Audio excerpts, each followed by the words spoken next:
Welcome to the program, everyone. I'm Janet, as Mbali said, and thank you once again to Liberty for giving me this opportunity to try to help you prepare for those exams. So today we're looking at paper 2. So what I want to focus on, first of all, is where the marks are coming from for paper 2. So I'm going to be using the Macbeth questions. So what I've got here is last year's paper, and I'm specifically looking at Macbeth. But please don't go away because, oh, I'm not doing Macbeth, I'm doing poetry. I want us to look at where the examiners put their emphasis, and so how you can prepare successfully to crack these exams. So the kind of question that they ask, if we look at the first one, is they give you a column, so A and B, and they give you 4 things, and they ask you to match the columns. So this is going to be for 4 marks. Now these marks are knowledge. You have to know the play or the novel or the poem. Then they ask you for meaning. So this could be a vocab question or a whole line. So you have to put it into your own words. This in last year's paper is 2 marks. So this is still knowledge, something that you've learned. Then they ask you a detail from the story. And that detail you need to know from studying whatever text it is, 1 mark. Then they ask you about a character's actions. Now, this is something that you could work out by thinking about it. So maybe we say, all right, that's not part of that. I could actually think about it in the exam, but it's still some knowledge of the play to be able to work out why a character does something. Then you asked about a character's reason. So this is character. Once again, this you could say, all right, I can sit in the exam and I can work it out. But if you don't know the play, your working out is not going to be too good. Then you are given something which I really do think is something you need to look at in the exam. You're given an extract and you're asked, what does this show about the character?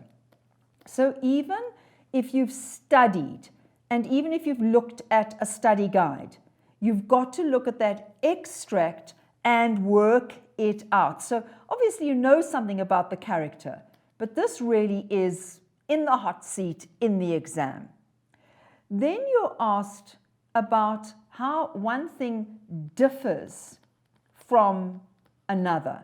So this is something that you would have discussed. It's something that you would know, 2 marks. Then you're given one of these questions which says discuss. Now the discuss questions are usually out of 3 marks. At least one of those marks actually belongs in this category because that's what we call your lower order mark. So from my knowledge of the play, let me tell you what I know, and here I'm drawing a conclusion. So that's lower order. Then we come to a second extract. So remember, if you're doing the novel or the drama, 2 extracts. Please, I can't tell you how often learners make a mistake. They think they have to answer on 1 extract only. So they look at the 2 extracts and they think, okay, I understand this extract better, and they answer only on that extract. No, there are 2 extracts. Short stories, 2 short stories. Poetry, 2 poems. So just make sure you do enough. So moving on to the second extract now. Right, then you get a why question. Now I would say this why question really fits in here. Maybe you could argue that 1 mark is down here, but let's put it there. Then we come to figures of speech. Obviously, your prior knowledge is to know your figures of speech, but really you are applying that prior knowledge to this extract. So I put the 3 marks there. Then you get questions that say, is it true or is it false?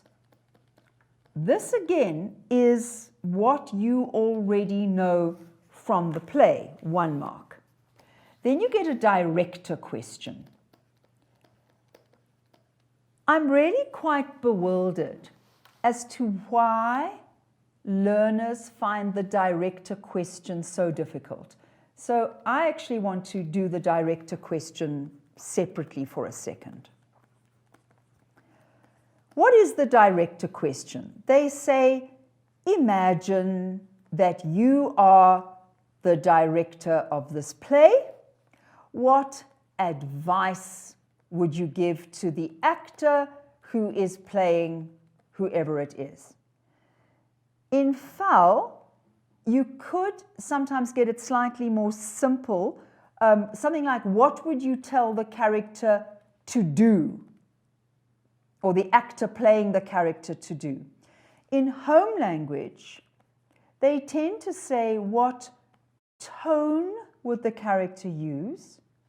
What movement would you ask the character, the actor to make, and why?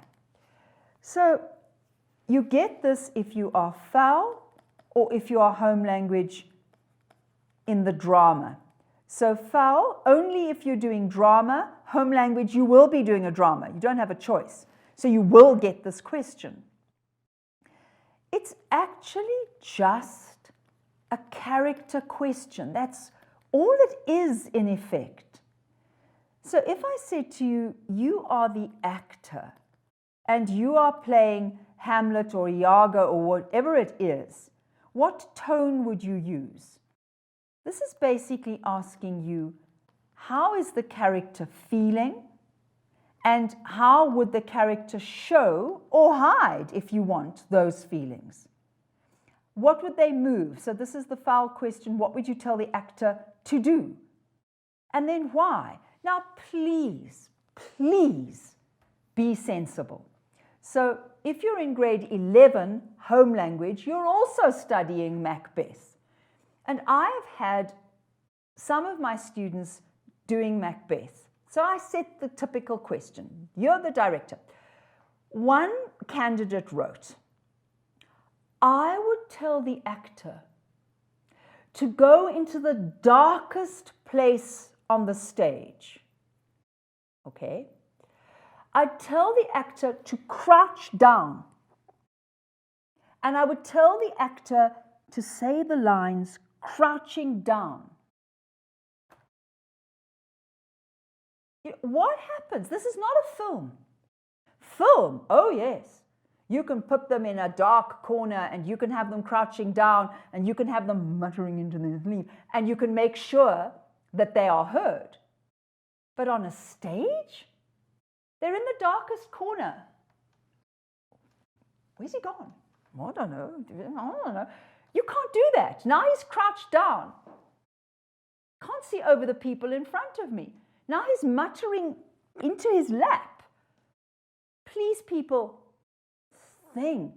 This is not meant to be a difficult question, but it trips the candidates up all the time. And sometimes the examiners say to us as teachers, don't you bother to teach this? And we go, and then we're told, well, you must be teaching it very badly. And we go, okay, doing our best. So say to yourself, any part of the play, if you're doing Tumi or Isabel, or you're doing Macbeth, or you're doing Proctor, or Ophelia, or Claudius, whatever you're doing, say, here's a line. I've got the line. Right. What's the character feeling? Would the character be showing that feeling, in which case that's the tone? If the character doesn't show the feelings, what tone is the character adopting to hide the feelings? And then what movement? And again, don't have them running around the stage. I'd have Macbeth doing a jog over here. Or I'd have Hamlet pacing up and down saying, to be. Or not. Think about it. Very often in a soliloquy, you have the character standing dead still. Why? Because he's thinking. If it were done when 'tis done, then 'twere well it were done quickly. He's thinking. He's not going to be racing up and down, except I do know people who race up and down, but that's really odd on a stage. You know, okay, so that's the director question. So home language, practice it. You're going to get it. Foul. If you do the drama, practice that question. You're going to get it. Okay, back to my little bits and pieces here.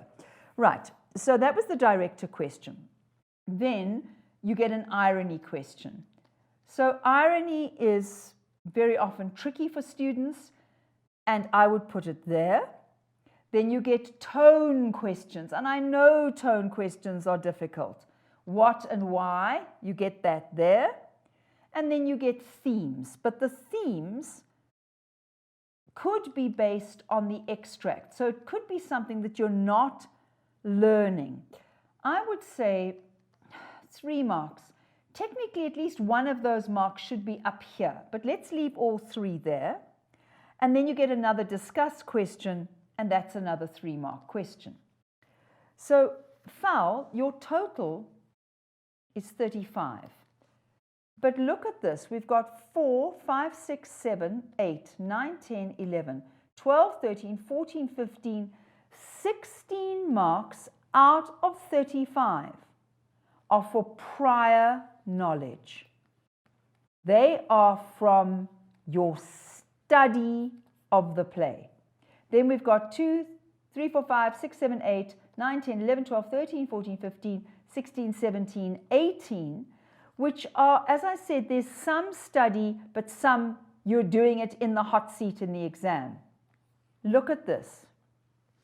So what you need to say to yourself is that up to 50% of the marks are on the study of the text. If you do not know the story, you're not going to be able to answer the questions. So remember, no matter how difficult the question looks, it goes back to how well do I know my text? So let me give you another example here. A student said to me on Sunday, I have got an essay on Othello, and I've got to discuss light. Where do I start? So where do you think you start? Start at the beginning of the play. You say to yourself, all right, I don't know where to start. Let me remember the very beginning of the play. Where are we? We're in Venice. What time of the day or night are we? Well, we're sometime probably around 2, 3, 4 o'clock in the morning. Is it light or is it dark? It's dark. Okay. What's going on? Well, there is a whole lot of confusion as the play starts, and the confusion continues. So what am I saying? Light can symbolize understanding. You can see what's going on. But if it's dark, it's confused and you can't see. And I am into writing something about light and dark. So where did I go? I went to the setting of the first scene, and I went to the story. So the point that I'm making here is I've got a topic, I don't know what to do with it. Just calm yourself down. What are the key features of any literary text? Setting, which is time and place. Plot, storyline. Background. Atmosphere, mood. Conflict, structure. Character, characterization. Theme. These are the things that you have done since you started literature in primary school. So don't allow the tension of that exam to turn your brain, as my father-in-law used to say, to Rice Krispies. Just calm down. If you have studied, you have a place to start. If you have not studied, there you've got a problem. So we do see, as examiners and teachers, that the results for paper 2 can actually be very low. Why? Because students don't study. And often they say to me, I don't know how to study. How do I study my literature? Start by reading the text. I've had students come out of prelims and say, hey ma'am, I haven't read the novel yet. Do you think I should read it? Yes. Don't rely on a study guide. What if there are errors in the study guide? You won't be able to recognize that if you don't know the story. What if the person interpreting something has made a mistake? So they've got this evidence, they've drawn a conclusion, but in fact, something's wrong. You won't know if you haven't read it. So of course you're going to use your teachers, your notes, your study guides. You're going to use this kind of help coming from Liberty. So thanks once again to Liberty for this kind of help and this kind of support. Of course you're going to use it. But you've still got to keep a critical mind. You've still got to be saying, is Janet making any sense here? Is she talking, through her elbow? No. So, or if she is, how do you know if you don't know the text? Okay.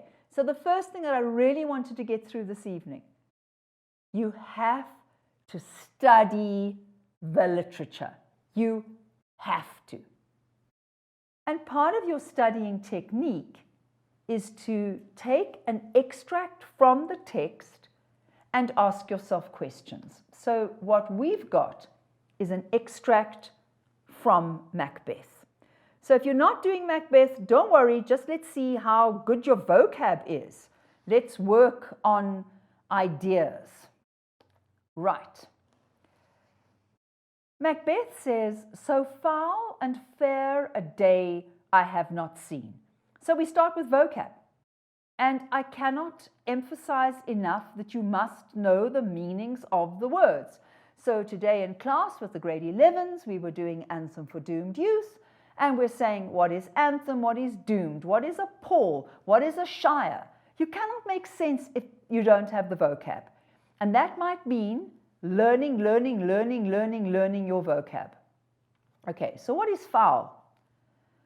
Foul can be bad in any way. So if I say, there's a foul smell in here, it means something disgusting, unpleasant, revolting.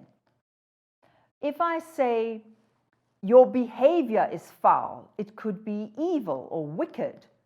Still disgusting, but it could be something different. What is fair? Well, you hear this in the news reports. Don't we do this in geography? A fair day. So it could mean that there's going to be good weather. If I say something like, hey, ma'am, you're not fair, that could be you're not just. You are not treating me equally. If I say, I'm very fair, I burn, I do. I don't ever get this gorgeous tan. I just go red and peel. So it could be very pale. Somebody once told me I look like a worm. Right, okay. So it could be that. It could be beautiful. If you say that a woman, you wouldn't really call a man fair, could be beautiful. Right, good. So, foul and fair a day I have not seen. Story. What's he been doing? Answer. He's been fighting a war. There's a battle. So, in what way is the day foul, bad, disgusting, awful?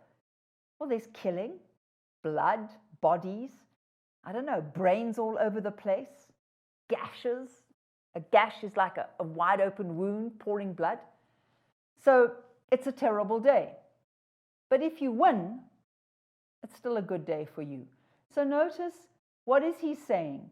This day of battle has been both disgusting and horrible and bad and very good because they've won.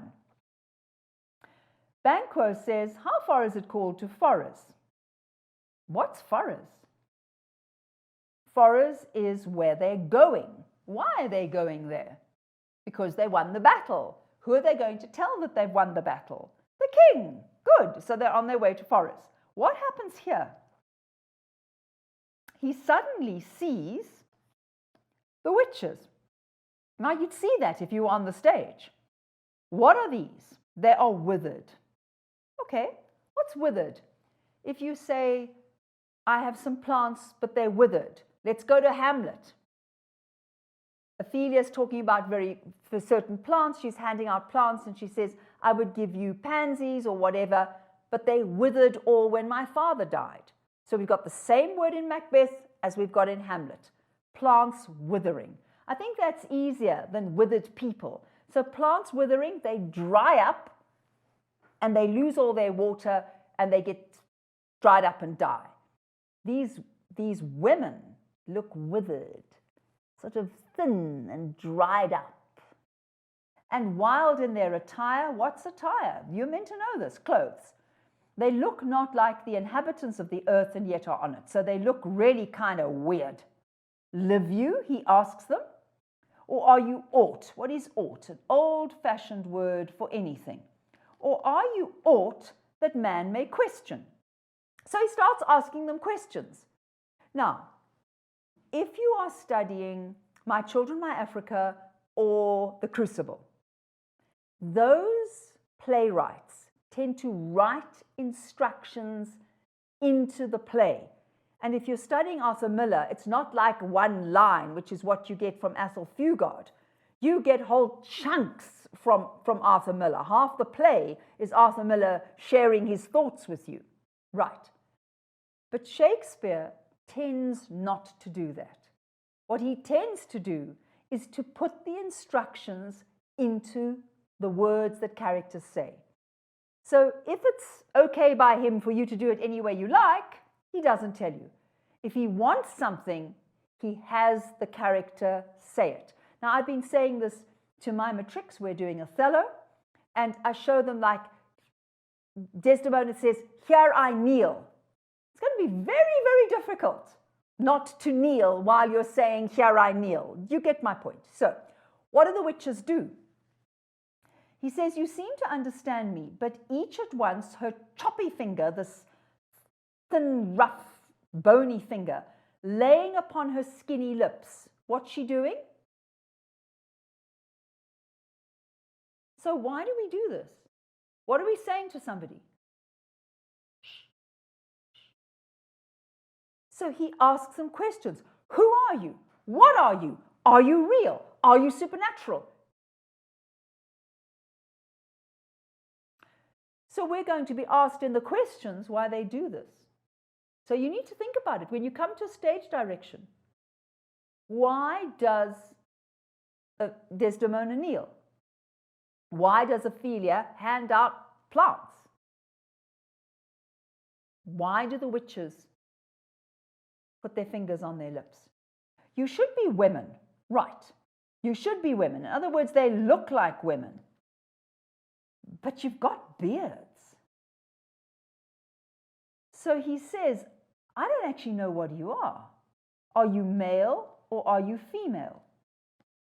Now, we live in a society of gender fluidity, but Shakespeare's making the point, and you might feel, well, this is old-fashioned, but okay, then it's old-fashioned. He's just saying the witches are neither male nor female. So there is something unnatural about them, right? And we might be offended by that in the 21st century, but Shakespeare's just making a point about evil, okay? The witches are evil. And what is the first thing he's saying about evil? Is that evil is unnatural. He doesn't approve of evil. Right. So they're not going to speak to Banquo. But Macbeth says, speak if you can, what are you? And they answer him. Here we go. All hail, Macbeth. Hail to the Thane of Glamis. All right, so this is your background knowledge. If you don't know what a Thane is, you look it up. It is a title.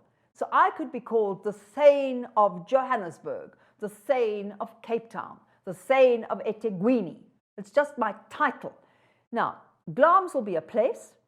If you're the Thane of the place, you've got land there. You've probably got a castle on a hill, and that gives you a certain power and a certain status. So he is Thane of Glams. So they call, all hail Macbeth. Oh, hail. Hail is hi, hello, right? Hail, Sawubona, right. All hail Macbeth. Hail to thee, Thane of Glams. The next one says the same thing, but calls him Thane of Cawdor. And the third one says that shalt be king hereafter. Now we need to know the story. Is he Thane of Glams? Yes, he is. And he's about to say it if the passage goes on enough. Is he Thane of Cawdor? Well, actually, yes, he is, but he doesn't know. We know because we've watched the play. He doesn't know. And then they say he's going to be king. So you could ask the question, and the examiners will ask you, why do they greet him like that? Now, good sir, who's he talking to? Macbeth. Why do you start and seem to fear things that do sound so fair? You have to stop and look at it. Right, start. My students will know one meaning for a word, start. They will know the idea of a beginning. They will know this as a verb. I am starting school again this week, grade 11. Or they'll know it as a noun. We are at the start of lockdown, or we're not. But you say to yourself, is that what it means here? So let me just go back. Why do you start? Why do you begin? And seem to fear. So part of you should say, nope. Nope. Why do you begin? No, that doesn't make any sense at all. So you need to say to yourself, there has to be another meaning for start. And yes, there is. It's a verb and it's a noun. Why do you start? In this context, it's the verb. And in English, you give a start. And that does not mean beginning. It means to be shocked. Literally, if you start, you jerk with shock. So if suddenly I'm sitting here and I'm focusing and suddenly that door opens over there, that is to give a start. It is to be shaken with shock. Oh! So you say, okay. Often, words will have different meanings, the same word with different meanings. You have to know those different meanings in a text that you're studying. And for your paper 1, whether you're home language or foul or sow, you have to know that there are different meanings for words. And your brain has to say to you, I was saying to my matrics, there are drawers in your brain. You pull this drawer out and it says beginning. No, don't want that one. You pull out this one, it says get a shock. This is the one I want. All right? And we were doing this with home language with the word germ. So can I just talk about a germ for a second? So my students were saying, okay, a germ is a very small thing. It is a microbe, very tiny thing, that creates a disease. Yes, I know, that's true. But if I say the germ of an idea, do I really mean a very small microbe causing a disease of an idea? No, I don't. So if we then think about, okay, it can't mean that. Home language students, I'm talking about the poem Vultures, in case you want to know where I'm at. It can't mean that, because he talks about the germ of the kindred love. And for those of you not studying this poem, let's go to kindred. What are your kin? You should know this, all right? So I always say I'm going to sing to you about wishing you a Merry Christmas, wishing you a Merry Christmas, I mean, good tidings we bring to you and your kin. Who are your kin? They're your... And Macbeth students, you should know this because this is in Macbeth. It's in Act 1, Scene 7. Kin. Kin are your family. Okay, so you can't say in the disease of your love for your family. I mean, what are we saying? It doesn't make any sense. So you go, okay, Not in that drawer, must be in another drawer. And you say, well, what else do I know? I do life sciences.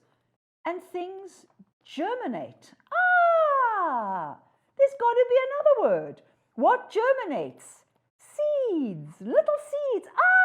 Ah, so a microbe, a very small thing, but not causing a disease, a very small thing that is a seed that can grow into something else. Hello, the germ of his kindred love in that potential, that tiny little seed of his love for his family. Is there the potential for him to love other people? Ah, okay.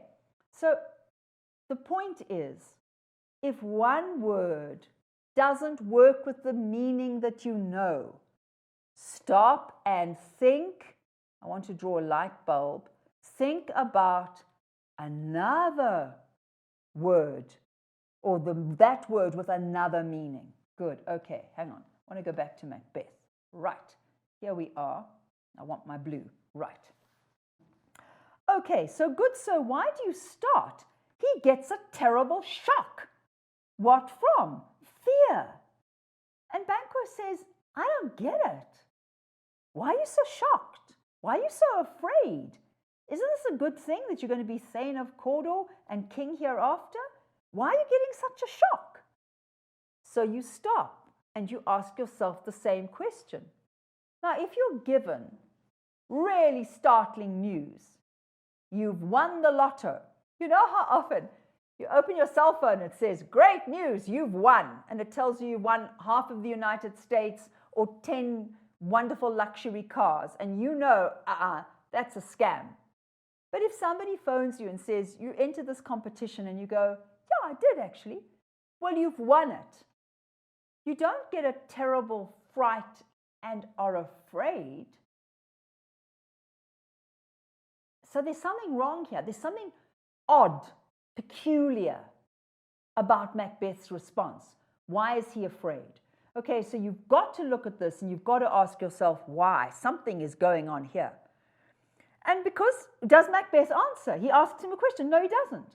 So what does Banquo do? He turns and he speaks to the witches. In the name of truth, are ye fantastical, fantasy, imaginary, or that indeed which outwardly you show? Are you what you seem to be? My noble partner, Macbeth, you greet with present grace and great prediction. We should all know what predictions are. Of noble having, Cawdor, and royal hope. He's going to be king. That he seems rapt withal, rapt, lost in his thoughts. To me you speak not. If you can look into the seeds of time and say which grain will grow and which will not, speak then to me. So if you can make predictions, make a prediction for me. I don't beg for this. I am not afraid of you. So Banquo, what is his tone? Quite calm. Hey guys, do you want to talk to me as well? But he's not, oh, please talk to me. Please make a prediction to me.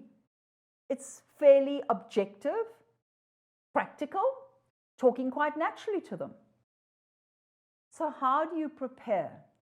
You open your text, if it's your poetry text, if it's your Macbeth text, it really doesn't matter. And you look at a passage, you look at a poem, you look at an extract from the short story, and you say, do I know the words?